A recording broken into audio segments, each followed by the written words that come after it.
régime na Congo économétra timing la réalisation de la projet. Kasavubu asala ngote, Mobutu asala ngote, Nani, Moussa asala ngote, mais nous avons donné 100 jours. C'est-à-dire les 100 jours que tout ça signification 100 jours et ça au babeni volonté politique. Qu'on laisse d'abord le temps na Fachi, beaucoup na oyoli de faire ça pour ça là, et je crois bien. Même bateau Bavuta qui était en 2023, Baoyi Bandeli Baoyi. Oui, madame. Oui, dans le show, il y a des choses. Papa, puisque vous avez des fesses. Mais ça tellement, tout va des gens trop moins donc, les cas, ça, on est où nous pendant là. Il paye la paille qui est en tout cas, il y a des fesses, moi, beaucoup moins élevé. Moi, que son, on a des pailles, la paille. En plus, question dans la ressource, il a dit en haut, les amis, pourquoi seulement, comment, ceux qui n'ont pas au fait, ça va sous sens, les deux de l'eau, vous bien dit, docteur Tshisekedi, Félix Antoine Tshisekedi, vous bien dit héros. En plus, vous allez loin, vous comparez que Asa héros plus que Mandela. Donc, selon les nous donc, on dit Asa plus que Mandela. Nous n'avons pas héros. Est-ce que les Akaka que Asa, comment qui Asa la héros, ou soit Asa la capacité wana ou bien héros, ce que vous pouvez savoir, au niveau de la mission Manuela. C'est bon, je vois qu'il y a des questions. Alors, quand je vais me compléter, aujourd'hui, première question, on a eu l'IDPS, l'IDPS n'est pas. Vous savez, c'est parti l'IDPS. C'est l'unique parti au monde où les gens ont dit qu'ils pas. Je dis l'avenir de l'IDPS est normal. Parce que l'avenir de l'IDPS, c'est un parti où il a tout fait pour vivre. Et vivre dans un phénomène, il y a pyramide renversée, les militants au-dessus et les cadres en bas. L'IDPS va bêter à Kabakane. C'est-à-dire, va bêter vraiment pour, va bêter. Il n'y a pas de désordre. Tous à parti au Babéni, tu as la liberté d'expression. Nous ne sommes pas comme tous ces partis, les INC, les PPRD, où quand une autorité morale, oui, pas tout va le oui. À l'IDPS, même si c'est que les espèces, à Koukaï, Nayebi, que c'est Moko, pour se révolter, pour contredire ma pensée. Moi, à l'IDPS, je crois bien à l'âge de 29 ans, j'étais déjà pour la lutte armée. C'est-à-dire, j'étais contre Tshisekedi dans sa démarche, il y a non-violence.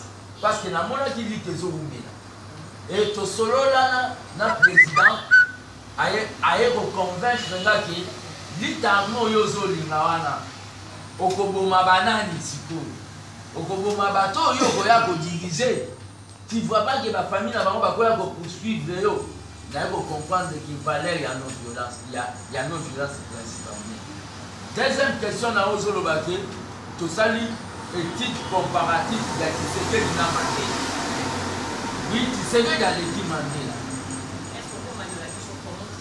Tshisekedi a l'équipe Mandela dans quel sens?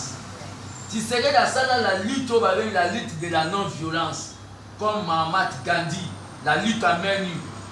Pendant beaucoup d'années, Mandela a sala au Babeni la lutte armée dans ANC. Déjà, Moutou a signé Moundou, Moutou a sa maboko pamba, ou a sa maboko pamba à l'équipe. Premier point.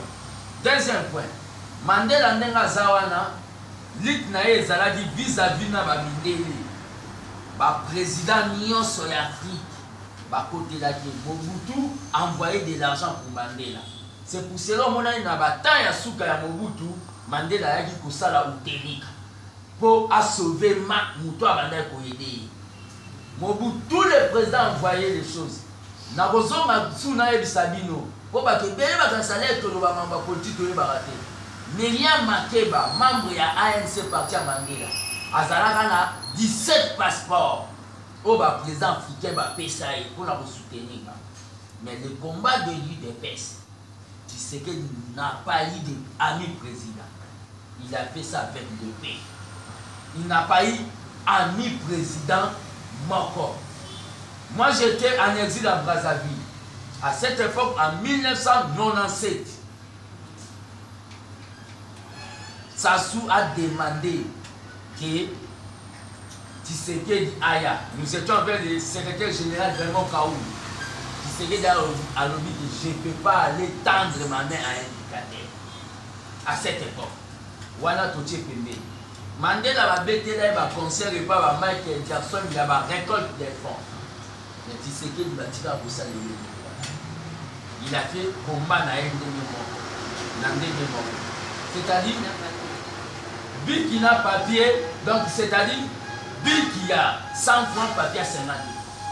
Les autres communes ont venir de peuple d'abord. Tshisekedi dans la grandeur, Mogo, au biso te déclarer ordre national de la démocratie. C'est-à-dire, à l'équipe même au Babengi héros national.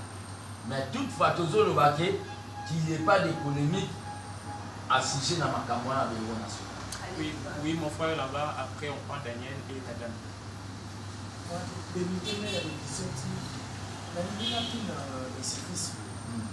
le dit que biso peuple est tout ça qui vient dans accord biso peuple wana kaka pousse qui peuple wana alingaki bino lisusu alingaki kabila te comment koyi kopousse bino na accord naka koyi koexpliquer biso. Bon, je ne sais pas ce qui n'a pas bon mais pour expliquer. J'ai dit c'est le peuple qui a permis que tout a ça la forme. Peuple a voté majorité à Kabila. À cause il y a un bassin, Bakolo, Maputa, 1000 francs, 5 000. Comment peuple a voté majorité à Kabila alors tu as voté président Félix Tshisekedi? Est-ce que au dos il y avait un sérieux problème non, voilà, à voter Félix, mais les gens n'ont pas été bien. Non, non, je ne sais pas. N'abissons la minorité au Bandi à Basbaza, ni placé à vous contrôler, serveur, c'était bien des États-Unis d'Amérique. Ils ont armé les gens de l'autre côté, ceux qui élections qui trichaient, et à la Kabila qui Moukro Kabila qui comme candidat, Emmanuel Chadar a gagné qui est à la place. Ceux qui failli nous gagner qui est à la place. Donc pour eux, ils ont dit que non, va respecter le choix du peuple congolais. Et le choix du peuple a été respecté. Le peuple est revendiqué plus côté à Providence. Mais le beau salaire qui est c'est ça le problème. Bon, le problème, mes amis, si on a pour ajouter, le peuple a voté le député de la majorité parce que Kabila avait planifié Matamu. Il a planifié les AAA, les BBB. Il a trompé le peuple. Le peuple a payé si bango majorité. Si le peuple a payé si bango majorité, situation politique écoute na biso ba démocrate. Bolika l'air tout monde situation to bomambala moko parlement potoko na guerre lokola ya Misumba na Sassou. Nous devons cohabiter avec ces gens. Mais tout le principe de gestion où il y a une gouvernance. Situation où il y a le premier ministre les abissous. Il y a un monde qui a lancé la paix. La salle de mission candidat favori, on a émis ça à peuple. Ou même il y a diaspora. Au titre de la Bambo ou la Western Union, vous voyez ça va voter candidat député à UDPS. En politique, quand il y a des choses où on doit savoir assumer. Assumer de travailler avec les gens de Kabila, ou des fois, on va faire sa mission souvenir. Donc, assumer le shit, il y a le président Félix. Shit, le président Félix, il a réussi dans 5 ans. Le président Félix, shit n'est rien en dire. Je vais te dire une chose. Ma cause la majorité dans le Parlement, mais c'est les deux petits. Force, il y a le président Félix, ils ont armé. Les gens dans le Parlement, les gens dans le peuple congolais. Voilà, il faut il est aimé par le peuple. Il est soutenu par le peuple. Et il écoute son peuple. Non, non, s'il vous plaît, les problèmes. Au moins, les chutes à présent Fati. Là, aux Zolo, on a évité ce que Zolo, on a d'autres. Archange Auto et l'histoire. La plus grande institution, c'est le peuple. C'est pour cela que le mouvement fatiste et l'armée des bâtisseurs annoncent dans quelques jours la marche pour la bonne gouvernance. C'est-à-dire que ça a une grande marche pour la bonne gouvernance dans cette ville. Fatih chite nae, Fatih tellement qu'il est avec le peuple. Si le Parlement commence à prendre du temps, ils verront le peuple dans la rue. Et il y a monde qui souhaité dans ce gouvernement qu'il y ait des gens au Bazana, au Babengi, mais qu'il a eu des pestes, comme les Chébert Kankonde. Parce que nous aimons que Batou, au Bazana, mais qu'il a eu des pestes. Pas à la gestion de ma campagne. Bao va intérioriser au Babengi le peuple d'abord. C'est pour cela que nous avons que nous n'avons pas droit à l'erreur. S'il s'agit, Fatih a annulé salaire naïf pour toi aboutir à un changement, il va le faire. C'est le point d'ailleurs. Donc, ça m'a organisé. Je suis un combattant. Je suis un combattant. Je suis obligé. Ceux qui n'ont qu'une marche, s'il y a contradiction, marche la salle, il y a négocié, il y a déboulonnage. Vous comprenez, quand même, ils sont là, archange. Et elle a dit mal compris. Mal compris, mais compris par le président. Compris par le président. Là, il faut bien souligner. Ouais. Mais le problème qu'il y a, c'est quoi? Marche au Sala, pour le Premier ministre, ça déjà. Gouvernement Zobima. Tout ça, la marche pour la bonne gouvernance. Marche de soutien à la bonne gouvernance. C'est-à-dire toujours soutenir le gouvernement. Mais toujours expliquer que pouvoir il y a des sauts. Et ça, il y a confusion, il y a un bon d'État qui n'a pas changé. Ouais, frère Daniel, après Daniel, tout ça, Sylvain et madame. Mais là, une question à M. Archange. M. Archange a oublié tant que vous avez dit que tu sais qui est et l'honneur, il y a une question à ça qui va la boucle à déranger. Regarde une question. Moi, en Boca, je vais faire la Pascal. Moi, en Boca, je vais faire le 23 juin. Je crois que la Boca. Ceux qui t'ont remarqué, mon boulot continue à retour à Jean-Pierre Abel. Donc, on peut dire que les arbres à base, c'est très cool. Deuxième question concernant l'honorable Mike Moukébaï. On est de faire mon fils Moukoko. Honorable Mike Moukébaï, à la parole de la Assemblée officielle, président et monsieur le pasteur Boléko. On a eu niveau Makamorozo Kende. Il n'a pas compte sur un lit que nous avons fait. On a rassuré que nous avons été en train de faire des choses. Nous avons fait des choses.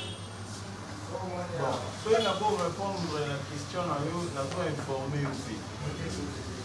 Même Bayar en Congo, majorité de la combattant. Comme preuve, retourne à eux, il y a tout qui a dit. Parce qu'on a dit 300 combattants. Dans 300 combattants, on a tout dit pour définir par eux. Attaque combattant, mon côté à MSC, nous sommes pas d'accord. C'est pour vous dire que, genre, il y a une attaque, dans l'autorité, par exemple, comportement à combattre. Nous travaillons toujours dans l'harmonie. Nous soutenons d'autres Congolais. Mais par contre, nous sommes pas dans la qu'est-ce que vous voulez dire maintenant? Mais, oui, force du progrès, on voit fatigué les bâtisseurs, tout à fait dans la guerrier. Les gens ont pris une soupe pour les bâtisseurs. Voilà. Ce n'est pas du doctrine, mais juste de l'amour. Bon, le problème qu'il y a sur une question sur. Ça, c'est une question d'actualité selon lui.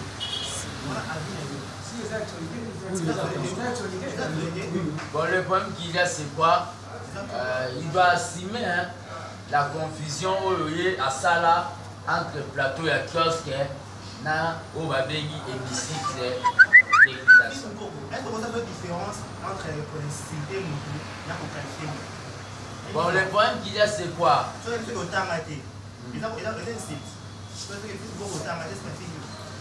Affinité. Bon, le problème qu'il y a, c'est quoi? Le problème, d'abord, on veut y avoir comme. Il faut retirer d'abord que comme Mike Mukiba, Akenande Rosala COP, Akenande va défendre le PTT. Akenande va défendre le PTT. Et comme il COP, hein. Bon, le problème est que Fatia Rosala COP n'a été parti à Noba Sainte-Thérèse que nous serons les serviteurs du peuple. Non, dans le langage quinois, c'est un chef de l'État, on doit dire c'est Makamama Moukebaï, il faut assumer le comportement à Bango pour même confusion, il y a journalisme et la députation. Je n'ai pas d'autres commentaires à faire, on peut passer à d'autres questions. Sylvain, après madame, s'il vous plaît. Oui, merci beaucoup. Sylvain, il faut moi, journaliste hors TV et puis pour moi, question ya liboso na fils moko ntango olobi ke pape toti bazalaki ya nor akoki le soutien kasi azalaki camarade ya bagouverneur mpona epoke nayekangi azalaki na bongo nanga mwana moko nyonso bakini chabenayekangi somotilaka bambongo ntango ekomaka misika ya place oyeka buni aya kokotisanga kodefesi motuna nyango Katumbi apesa Tshisekedi mbongo oza na prêtre. Katumbi apesa IDPS mbongo. Oui, madame. Katumbi apesa biso IDPS mbongo. Est-ce que boyebi fonctionnement ya IDPS ndenge ezala? Place mbongo uta. IDPS evivaka na oyo babengi bacotisation ya bamembre. Katumbi ne nous a pas donné, vous savez, vos questions de YouTube que vous venez poser pour aller mettre des titres inutiles, là c'est pour cela moi j'aime pas.